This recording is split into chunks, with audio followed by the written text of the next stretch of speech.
Here's something that will change how you see every single interaction with your baby today. There is a moment happening in homes just like yours right now, where a baby's brain registers something as close to alarm as they can feel, and it's not caused by anything loud, anything scary, anything you'd ever think to worry about. It's caused by a blank face. In the 1970s, a Harvard researcher sat a mother down across from her baby and asked her to do one simple thing: play normally for a minute, then suddenly stop responding completely. Just go still. No smile, no sound, nothing. What happened next, recorded on video, has been called one of the most unsettling clips in developmental psychology because within seconds, that baby knew something was wrong and tried everything in their tiny power to fix it. In the next few minutes, I'm going to walk you through 9 ordinary things moments you've probably done today without a second thought that create a smaller version of that exact same effect. Diaper changes. Playtime. The second before a fall. The way your voice sounds when you're distracted. None of these will look dramatic from the outside.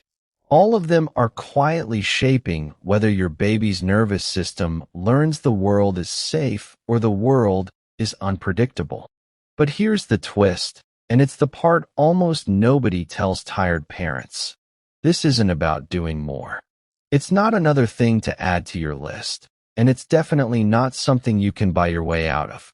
The fix costs nothing, takes seconds, and by the end of this video you'll know exactly what it is and exactly why it matters more than almost anything else you're doing right now. You probably child-proofed the outlets. You probably bought the safest crib you could find, read the sleep books, boiled the bottles. You are, by every visible measure, doing this right. And yet there's a quieter kind of hurt that has nothing to do with safety gates or organic purees, a hurt that happens in ordinary, forgettable seconds, dozens of times a day, in homes where every single parent is trying their best. It doesn't leave a mark. It doesn't show up on any checklist. But researchers who study infant emotion have spent decades documenting exactly what it looks like and exactly what it does to a baby's sense of safety in the world. Today, I want to walk you through 9 of these small, everyday moments, the ones that quietly tell a baby, "You're on your own right now," instead of "I'm here." Stick with me, because by the end you'll know not just what to watch for, but the one simple habit developmental scientists say can undo almost all of it. Let's start with what's actually happening inside a baby who can't yet talk. A baby doesn't understand your words. What a baby understands is your face, your tone, your timing. Long before infants have language, they are reading you constantly, instinctively, to figure out one basic question. Is the world safe right now? Every glance you give back, every sound you make in response to theirs, is a tiny piece of evidence. Say yes enough times, in enough small moments, and a baby builds something psychologists call secure attachment, a kind of internal floor that says, no matter what happens, someone will respond to me. Miss those moments often enough, and a baby starts building a different floor, one that's a little less solid. So picture this scene, because it's probably happened in your house today. Baby is on the playing mat, working hard at something, maybe trying to grab a rattle just out of reach. She stretches, grunts, glances up at you. And that glance is a question. Are you watching? Do you see what I'm doing? If you catch her eye, smile, maybe narrate what she's up to, you almost got it. You're working so hard, something small but real happens in her nervous system. She's not just entertained. She's confirmed. The world responded to her effort. Now picture the same scene, except you're mid-scroll on your phone. She glances up. Nothing comes back. She tries again a beat later. Still nothing. Eventually she stops checking. That's not defiance, and it's not independence. It's a baby quietly learning that reaching out doesn't always get an answer. That's the first one, and probably the most common. the glance that goes unanswered because a phone or a task pulled your attention away right when they checked in. But there are 8 more, and once you know what to look for, you'll start noticing them everywhere. The second is the cry that gets shushed instead of named. Shoo, you're fine, you're fine, feels soothing to say, but it doesn't tell a baby what's happening inside them. A simple, that startled you. Huh. Does something quietly different. It tells them their feeling has a shape, and that shape has been seen. The third is the fall that gets laughed at before it gets checked. Baby tumbles over, looks up fast to read the room. Is this scary or is this funny? And if the laugh comes before the check-in, before the "you okay?" the baby learns to borrow your reaction instead of trusting their own. The fourth is the exploration that gets interrupted mid-focus. Baby is deep into a crinkly wrapper or a texture on the rug, completely absorbed, and gets swept up without warning because it's time to go. No acknowledgement, no heads up, just gone. Small thing. Happens a dozen times a day. The fifth is the sing-song voice that doesn't match what's actually happening. Cheerful, performative baby talk layered over a baby who is, in that exact moment, overwhelmed or tired or done.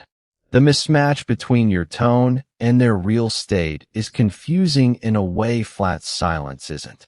The sixth is being compared out loud in front of them. She's not crawling yet. Her cousin was crawling at this age. A baby can't parse the words, but they can absolutely read the tension in your voice when you say them. The seventh is the rushed diaper change or feeding treated as a task to get through instead of a moment to be in, your eyes on the phone or the clock instead of on them. The eighth is attention redirected over and over away from whatever they were actually interested in, toward whatever you had planned instead. And the ninth is the one we opened with the still face. The moment your expression goes flat and distracted, even for a few seconds, while they're mid-signal, still looking for something to come back. None of these 9 are dramatic. None of them look like anything from the outside. That's exactly why they're worth naming. Here's the quotable part, the thing worth remembering. Connection isn't built in the big moments. It's built in the thousands of small ones nobody's filming. Now, this isn't just a nice theory, it's one of the most replicated findings in developmental psychology, and it has a name. In the 1970s, developmental psychologist Edward Tronick at Harvard ran what's become known as the still face experiment, the same one I mentioned at the very start. A mother would play normally with her baby, full of smiles, babbling, eye contact completely responsive. Then, on cue, she'd turn away for a moment and turn back with a flat, expressionless face. No response to anything the baby did. Within seconds, the baby noticed. Babies would smile harder, reach, coo, try every trick they had to get their mother's face to come back to life. When nothing worked, most babies became visibly distressed. Some cried. Some turned away and tried to self-soothe. Some just seemed to shut down. The moment the mother resumed her normal, responsive face, most babies recovered almost instantly. What Tronick's work showed, over and over, across labs and decades, is that babies aren't passive. They are actively, constantly checking whether their signals are landing, and a lack of response registers in their little bodies as a kind of alarm. The second piece of evidence is one you may have heard of, even if you didn't know the name behind it. The strange situation, developed by psychologist Mary Ainsworth. In this classic study, a baby and caregiver were brought into an unfamiliar room. The caregiver would briefly leave and then return, and researchers watched closely not whether the baby got upset when mom left. Almost all of them did, but what happened when she came back? Babies who'd experienced consistent, responsive caregiving tended to be upset by the separation, but were quickly soothed by their caregiver's return, using her as what Ainsworth called a secure base to go back to exploring. Babies whose signals had been less reliably met sometimes ignored the caregiver on return or clung anxiously and couldn't settle even once she was back. You need to be, on the whole, a face that comes back. So let's get concrete. Here are 3 small shifts straight from this research that you can start using today. Number 1, narrate what your baby is doing out loud in real time. Not baby talk, just plain noticing. You found your feet. That block keeps falling, huh? It sounds almost too simple, but narrating tells a baby, in the only language they understand this early, that you're tracking them, that their actions are worth noticing. Number 2, when you can't respond right away, come back and repair on purpose. If you had to step away mid-play, mid-cry, mid-anything, don't just quietly resume. Re-enter with your face and voice turned toward them. Hey, I'm back. I see you. Even if they can't parse the words, they can absolutely read the return of your warmth. Number 3, protect a few minutes a day that are phone down, face on, no agenda. Not a structured activity, not tummy time with a checklist, just watching your baby and letting them catch you watching. Researchers sometimes call this serve and return, and even 5 unhurried minutes seems to matter more than an hour of distracted proximity. Those 3 habits alone touch nearly every one of the 9 small moments we walk through the phone during play: the rushed diaper change, the swept-away exploration, the mismatched tone. You don't need 9 separate fixes for 9 separate problems. You need one underlying habit, noticing and coming back applied consistently, and it starts to cover almost everything. And here's the contrast worth sitting with. There is an entire industry built around convincing you that your baby's development depends on the right toy, the right flashcard app, the right sensory kit shipped to your door every month. None of that is the enemy, and none of it is bad. But not one of those products can do what your own face does when it lights up in response to your baby's face. The research isn't pointing you towards something you need to buy.